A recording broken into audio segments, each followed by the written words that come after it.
latina da técnica e o que era a técnica em grego. Era o poder. Um artista é aquele que tem o poder, que é o poder de fazer uma coisa. Porque é o seguinte, hoje todos nós temos o poder de fazer coisas.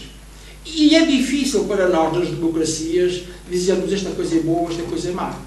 E mais difícil ainda porque é entrar no jogo, digamos, do capital, dizer isto tem valor ou isto não tem valor.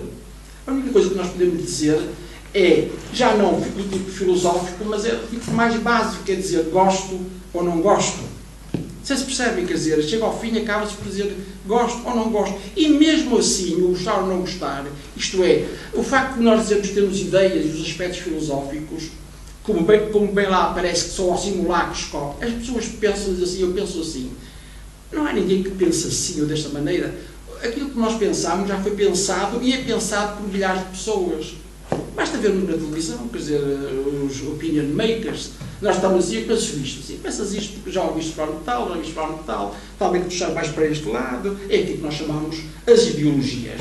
Estão a ver que o romance do João permite-me eu estar a falar destas coisas. Eu não sei se havia muitos mais romances atualmente publicados em Portugal em que me pudessem eu falar. Logo, uma das coisas boas, ou para mim interessantes, eu não gosto de dizer bom nem mau, eu prefiro utilizar o termo do Kierkegaard. Posso dizê-lo como eles diziam, Kierkegaard. E que quer dizer cemitério. Quer dizer cemitério. Aquilo em inglês, churchyard. Naquela altura, colocava-se junto às igrejas, que é o termo interessante. O interessante tem aquela coisa do latino, interesse entre o ente e entre o ser, etc. E por conseguinte já não é a mesma coisa de dizer gosto ou não gosto, acho isso interessante. Nem sequer importante, interessante. Bom,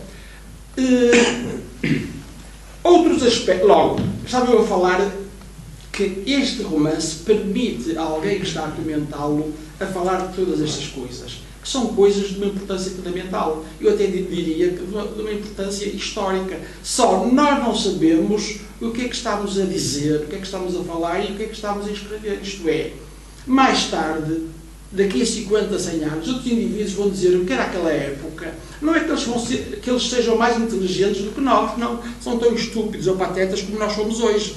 Mas como nós estamos todos mortos e eles naquela altura é que falam e eles vão dizer, estás a ver aqui assim, nesta altura, na passagem do século XX para XXI, em que aparece isto. E uma das críticas vão dizer assim, e há um livro do português, o João Urbano, em que mostra perfeitamente o que é essa confusão que se passava pela cabeça das pessoas. Então, o que eu estou a dizer? Logo, é um livro que há pessoas que não gostam de confusão, há pessoas que são muito ordeiras, gostam justamente, são completamente domesticadas, não é? E vivem com isso e sentem-se à vontade, quer dizer, eu também acho que, em certo sentido, ser-se doméstico é bom. Só que o doméstico vem com certeza deve vir do domus, o domus quer dizer o senhor, e faz lembrar um pouco o Hegel, o senhor e o escravo, não é? E cria esses problemas. Quem se importa nas cidades ocidentais de ser considerado um escravo? Ninguém. A partir do momento que se tem uma casinha e se tem um automóvel, ficamos todos felizes, mas és um escravo, tens de estar no emprego às 9 até às 5, faz aquilo que te mandam, não és livre, e a pessoa diz assim, livre. Então eu tenho ali há lá um carro, um Maserati, existe. Há lá um Maserati, eu tenho BMW, e está a dizer que eu não sou livre. Mas tu estás... Como se Spartacus, e como se Spartacus? Mas qual Spartacus? Não, quer dizer, na realidade, historicamente, continuamos a ser os escravos.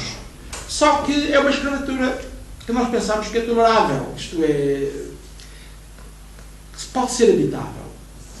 Ora, é isto que eu acho que é importante ou interessante no romance de João Urbano, como também nos outros romances. Que é trazer ao leitor esclarecido, trazer todas estas problemáticas, que eu, como digo, eu como não leio não sei se tu lês os romances contemporâneos portugueses, não faço a mínima ideia se estão todos a escrever ou a dizer a mesma coisa. Estou a falar do teu romance, mas na realidade até poder-me ele dizer, mas são todos estes a escrever atualmente disso. Não sei, João, tu é que sabes. Você conhece o Walter Hugo Meio?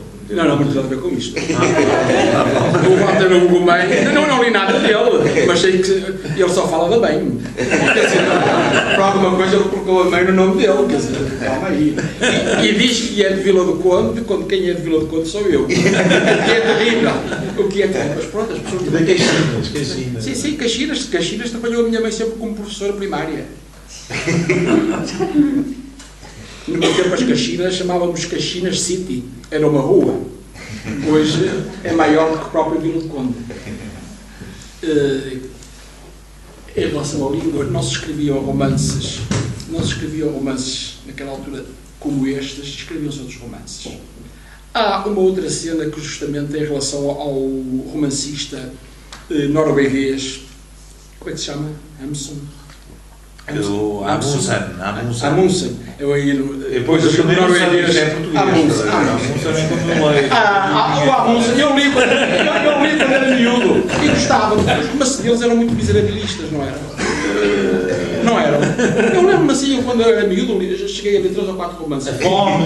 Era isso, é tudo miserabilismo. Vocês riem-se, mas no princípio do século XX havia viajantes noruegueses, ou pelo menos o sueco, que diziam que Portugal estava muito melhor do que a Suécia ou que a Noruega. Nós queixámos muito do nosso país, coitadinho, tão pobre aqui assim, mas na realidade, no princípio do século XX, as coisas não eram bem assim. Ora, vamos agora, eu gostaria agora de falar para se ver um ou outro aspecto que é da intencionalidade, mas a intencionalidade que eu agora não sei se é a intencionalidade do autor, mas se é uma intencionalidade que aparece a despropósito, isto é, mesmo inoportuna, que deveria estar aqui. Em relação a esse romance, o narrador, pressupondo-se autor, que em certos aspectos, em certas passagens, é bastante didático, por exemplo, falar disso, entrei não sei o que mais, e o que aconteceu, este senhor aos 80 anos acabou por ser um nazi e gostaria de falar, falou até com o Hitler queria falar de literatura e ele queria falar de política. E escreveu fascismos e tal, e morreu até, aconteceu-lhe um pouco pelos vistos, que eu não conhecia nada disso. Porque é o seguinte, o teu livro também é didático, no sentido em que se aprende qualquer coisa. Aconteceu-lhe um pouco como o Exarapound, que fazia o elogio que estava na Itália e que também depois foi para um hospício nos Estados Unidos. Este já foi com quase 90 anos, portanto sofreu menos. O Exarapound também já era velhote. Mas teve 20 e tal anos, foi muito tempo. Na realidade, nós vamos ver que as coisas não são assim tão simples. E às vezes nós julgamos rapidamente certas pessoas. As pessoas, como dizia o Paul de Man, enganam-se. Há muita gente, quando se descobriu que Paul de Man era um indivíduo fundamental, penso eu, para a crítica literária do século XX, e depois descobre-se quando ele era miúdo aos 20 anos, também tinha sido um pouco virado, ou para não dizer completamente virado, fascismo. O que é que ele pensava na altura? Ele na altura pensava assim, chegou à altura dos alemães, já os ingleses, os impérios, os franceses, os impérios e pronto, e agora são os alemães. Não se enganava. Não se enganava, porque nós víamos realmente que a Alemanha está a tomar conta da Europa. Quer dizer, não precisávamos do Hitler, era só eles esperarem mais 30 ou 40 anos e estava o problema resolvido. Era ou não era? Nós vemos estas ironias, esta ironia que aparece no romance também aparece na história.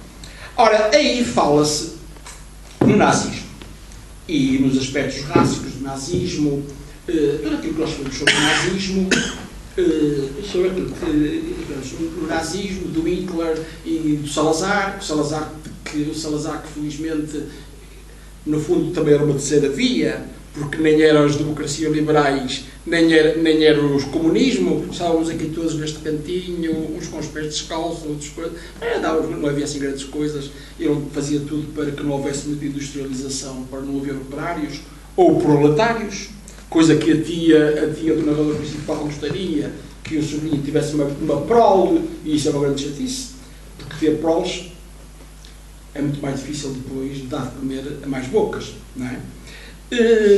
Logo, nós temos esse aspecto completamente negativo e depois, numa outra passagem, telefona ao narrador, personagem, a sua tia. A sua tia começa a falar os problemas que ela tem, das casas, as coisas, com os empreiteiros, os que andam a trabalhar, tal. E chega a uma altura, diz: devias de casar, devias ter uma prova, porque nós estamos a ficar cada vez, e tu usas um eufemismo, estamos a ficar cada vez menos claros, não é? Menos claros, e é claro que na primeira leitura, eu li 2 vezes o romance, na primeira passou-me, assim, estamos a ficar menos claros, porque o claros também é um adjetivo que quer dizer muita coisa. E na segunda vez assim, malandro, o autor, e malandra, neste caso, também esta personagem. Estamos a ficar cada vez menos claros. E continuando depois, nesta tentativa de continuar na Europa branca, porque na realidade até se reproduzem, como os suínos, esses que não são claros. Os que não são claros, que seriam mais africanos, norte da África, como é que se diz? Indianos. Toda essa gente. Todas essas impurezas. E chega uma altura também em que este aspecto que nós podemos dizer é normal. O Lacan dizia que ser racista era perfeitamente normal. E foi considerado um grande psicanalista do século XX. Eu, por acaso, estava em Paris e vi ele dizer isso na televisão. Claro que no outro dia os jornais caíram todo em cima. E ele continuou a rir-se com o seu papillon, como se nada fosse. Estava numa democracia, ninguém podia bater-lhe, que é o que tem de boas democracias liberais, não é? Podemos dizer todas as asneiras que ninguém nos faz mal. Enfim. Chega uma altura, um dos argumentos da tia é que não é só o aspecto cultural. Não é só o aspecto cultural, isto é, como se fosse a civilização ocidental está ameaçada por essa gente. É um problema, e aí é que vem a chatice, é um problema da carne e dos genes. Ora, o problema da carne e dos genes é um bocado para o nazismo. Aqueles genes, quer dizer, o problema dos genes, quer dizer, e de repente nós vamos assim, a tia do personagem não é o Hitler. Mas não é o Hitler porquê? Porque não tem poder. Nós podemos ser racistas à vontade, mas se não tivermos poder, se não formos poderosos, não podemos fazer nada. Somos simplesmente racistas. Dizemos assim, está bem. O Hitler, com certeza, que durante muito tempo, em relação aos ciganos, aos homossexuais e aos judeus, era racista. Foi agora ao poder, e o poder é que estragou tudo. Não sei quantos milhões foram desta para melhor. Não é? Logo, estão a ver que estas problemáticas são muito sérias.